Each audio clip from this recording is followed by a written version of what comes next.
नमस्कार, स्वागत है आपका पीताम्बरा परिवार में। एक साधक हैं, उन्होंने बेताल साधना की है, लेकिन पीताम्बरा परिवार से दीक्षा लेकर के नहीं, ना ही पीताम्बरा परिवार इस तरह की साधनाओं की दीक्षा देता है। उन्होंने कहीं और से दीक्षा ली है और उस साधना के भयानक व डरावने अनुभव वो हमारे साथ शेयर कर रहे हैं।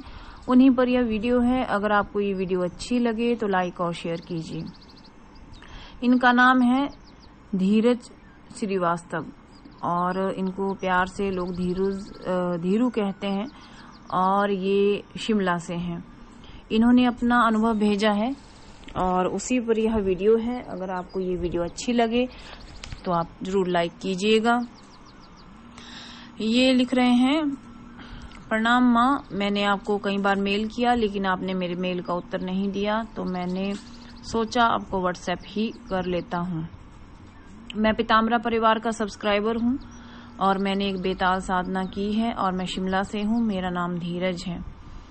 मैं आपको बताऊं कि मैंने एक साधना की है, बेताल साधना, और मैं चाहता हूँ कि आप मेरी बेताल साधना से संबंधित अनुभव अपने चैनल पे शेयर करें।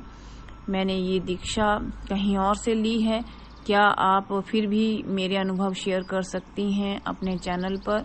कृपया मुझे व्हाट्सएप पे बताइएगा, तभी मैं आपको अपने अनुभव शेयर करूंगा।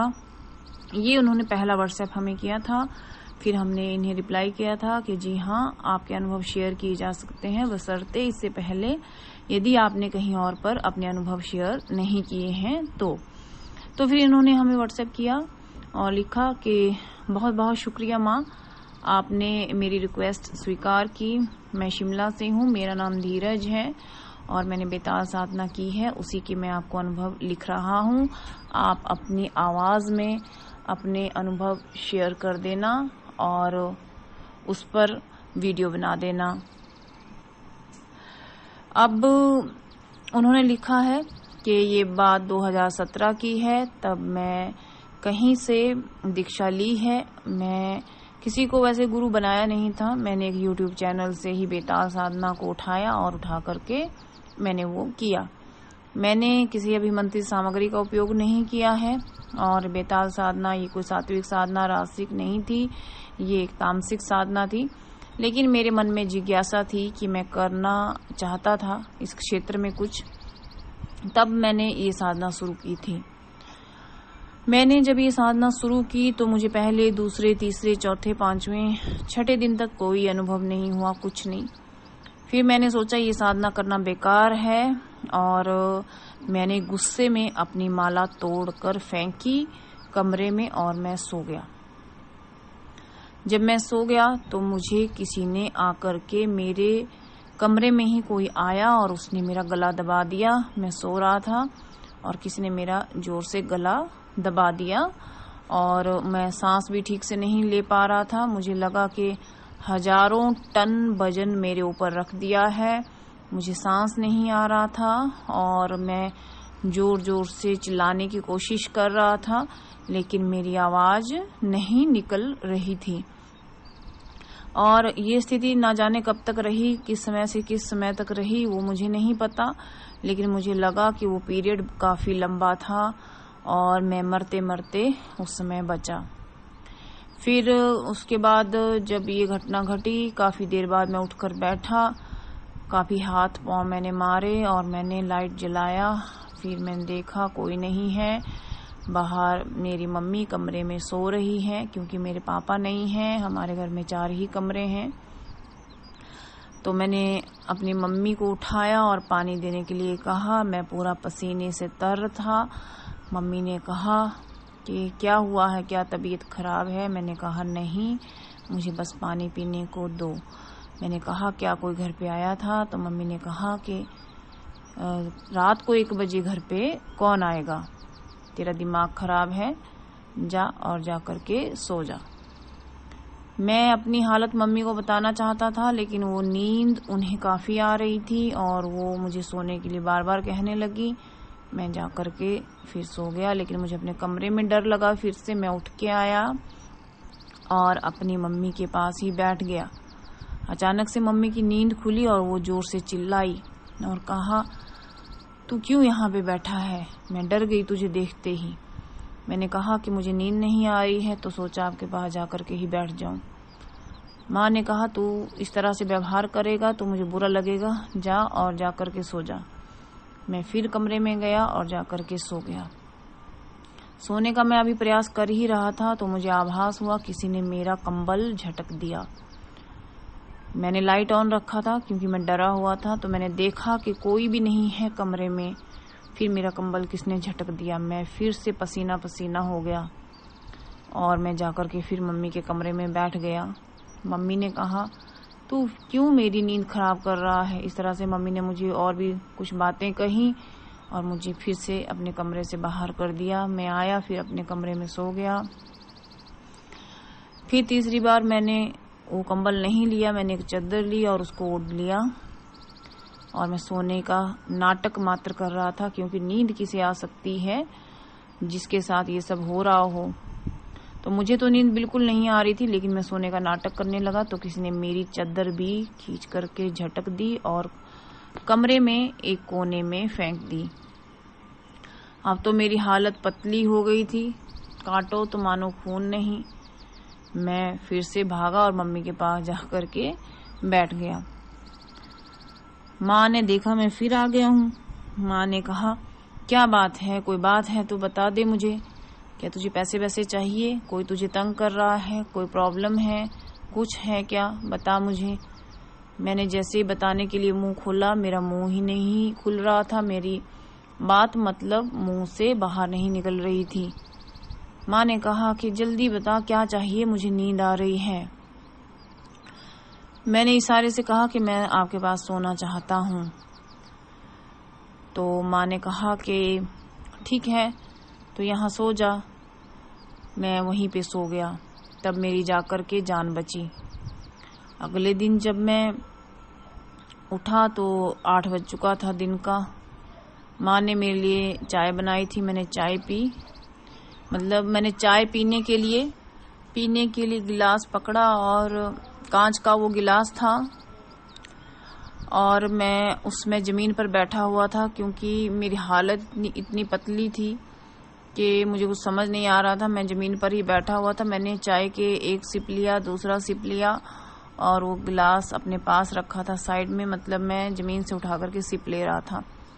जैसे मैंने तीसरा चौथा कितना सिप मैंने लिया, मतलब गिलास की तरफ हाथ बढ़ाया, वो गिलास ही पटक गया और मैं हैरान रह गया। सारी चाय बिखर गई, चटक गया गिलास। माँ ने कहा अब तूने गिलास तोड़ दिया। मैंने कहा नहीं माँ, ऐसी बात नहीं है, मेरे साथ कुछ हो रहा है। माँ मेरे साथ कुछ हो रहा है, ऐसा मैंने अकस्मात ही चला करके कहा। माँ ने कहा क्या हुआ है। वो भी घबराई हुई दौड़ी चली आई। मैंने माँ को सच बताने के लिए माँ मुंह जैसे ही खोला, मेरा मुंह एकदम से बंद हो गया। मेरी जुबान ही तालू से चिपक गई और मेरी पूरी शरीर में झंझनाहट होने लगी। मेरी माँ ने सोचा मुझे मिर्गी का दौरा आया है या किसी तरह का कोई दौरा आया है। वो जोर जोर से चिल्ला करके रोने लगी। आसपास पड़ोसी इकट्ठे हो गए, मुझे हॉस्पिटलाइज किया गया, लेकिन एक्चुअल में वो मेरी साधना के कारण ही हो रहा था, ये मैं बाद में समझा। डॉक्टर वालों ने मुझे इंजेक्शन दिए और मुझे कुछ दवाइयाँ देकर घर भेज दिया। कहा कुछ खास नहीं है, कुछ नहीं है, ऐसे ही कुछ हुआ होगा, क्योंकि जो उन्होंने मेरे टेस्ट वेस्ट किए थे उसमें कुछ भी उनको समझ नहीं आया। मैं घर जाने से लगातार डर रहा था। तब मेरे चाचा भी गाड़ी में थे, क्योंकि मेरे पापा नहीं हैं, मेरे चाचा भी गाड़ी में थे। तो मैंने अपनी माँ को वहीं पर रास्ते में ही कुछ बताना उचित समझा। मैंने कहा कि माँ मैं कुछ बात करना चाहता हूँ। माँ ने कहा घर चल के आराम कर ले, फिर बात कर लेना। मैंने कहा नहीं, घर में बात नहीं कर पाऊंगा, यहीं रास्ते में करना है, गाड़ी रोको। चाचा ने गाड़ी रोक दी और बोला बता। तो मैंने कहा कि मैंने ऐसे ऐसे एक चैनल पर बेताल साधना देखा और मैंने वो किया है और मुझे उसमें कुछ भी नहीं लगा था, लेकिन जब से मैंने वो माला तोड़कर फेंका तब से मेरे साथ ये सारी घटनाएं घटित हुई। मैंने उनको सारा घटना बता दिया। तब बहुत चाचा मेरे पे बहुत गुस्सा हुए, माँ भी चिल्लाने लगी और मैंने उन्हें कहा कि वो बेताल वहीं घर पे ही है, मैं घर नहीं जाना चाहता। तो चाचा ने कहा ठीक है मेरे घर चल। हम चाचा के घर चले गए। चाचा ने एक तांत्रिक का पता किया जो काफी दूर से था। वहां से उन्होंने पता किया, उसको घर बुलाया। उसने कहा कि मैं बेताल बांध दूंगा, बेताल की एनर्जी घर में है और वो बहुत ही बुरे किस्म का बेताल इसके पास आ गया है और वो इसकी जान ही लेकर के अब छोड़ेगा। हमने उसे कई हजार रुपए देकर के अपनी जान छुड़ाई। उस तांत्रिक ने हमसे उस समय 23,000 रुपए ठग लिया, 3,000 रुपए सामान का लिया और 5,000 रुपए गाड़ी का किराया लिया। कुल मिलाकर के हमें 30-35 हजार का फटका उस समय लगा मेरी एक गलती की वजह से। लेकिन उसने उस बेताल को वहां से भगा दिया। बाद में पता चला कि उस बेताल को बंद करके वो नदी में बहा आया था, किसी बोतल में बंद करके नदी में बहा कर आया था, ऐसा उसने बाद में हमें बताया था। लेकिन वो दिन और अब तक का दिन मैंने कभी कोई साधना नहीं किया, ना ही मैं कभी करूंगा भी तो केवल सात्विक ही करूंगा, आपके सानिध्य में करूंगा। आपका चैनल मुझे बहुत अच्छा लगता है। आप जरूर कड़वा कड़वा बोलती हैं, लेकिन आपकी जानकारी बहुत अच्छी रहती है। मेरी हाथ जोड़ के निवेदन है कि आप कभी भी किसी को बेताल साधना मत देना, नहीं तो मेरे जैसी घटनाएं उन लोगों के साथ घट सकती हैं। मुझे तो प्रभु श्री राम ने ही बचाया होगा, नहीं तो मेरा बचना तो मुश्किल ही था।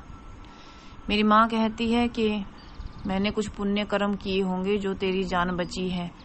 ऐसी गंदी हरकतें क्यों करता है, क्यों उल्टी सीधे काम करता है। आज तक मेरी माँ मुझे सुनाती है, गुरु माँ बेताल साधना बहुत ही खतरनाक है। हाथ जोड़ के विनती करता हूँ कभी किसी को ना देना। मेरे साथ ये हो चुका है, इसलिए मैं अपने पीताम्बरा परिवार के सभी सब्सक्राइबरों को कहना चाहता हूँ, भूल से भी ना करना अगर जान प्यारी हो तो। बाकी गुरु माँ आपका चैनल बहुत अच्छा है, मैं हर वीडियो देखता हूँ, लाइक भी करता हूँ और आपकी जानकारी बहुत अच्छी रहती है। मुझे बहुत अच्छा लगता है जब आप ये कहती हैं कि सात्विक, रासिक और यौगिक साधनाओं की दीक्षा ही दी जाएगी, तामसिक नहीं। तब दिल में एक सुकून उठता है कि कम से कम कोई तो यूट्यूब पर है जो केवल अच्छा कार्य ही नहीं कर रहा है, लोगों का ज्ञान भी बढ़ा रहा है।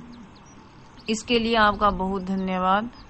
आपसे निवेदन है किसी को कभी भी बेताल साधना ना दीजिएगा। वैसे आप बहुत सराहनीय काम कर रही हैं। माता आपको लंबी उम्र दे, भगवान श्री राम आपकी रक्षा करे। नमस्ते। ये इनका अनुभव है, थोड़ी सी बीच बीच में पढ़ने में मिस्टेक हुई है, लेकिन काफी भयानक इनका अनुभव रहा है बेताल साधना का।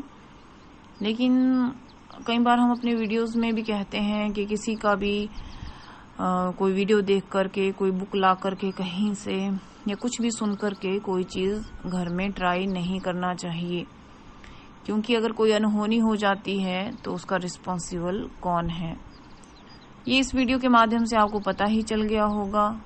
अगर आप सभी को वीडियो अच्छा लगे तो लाइक और शेयर कीजिए।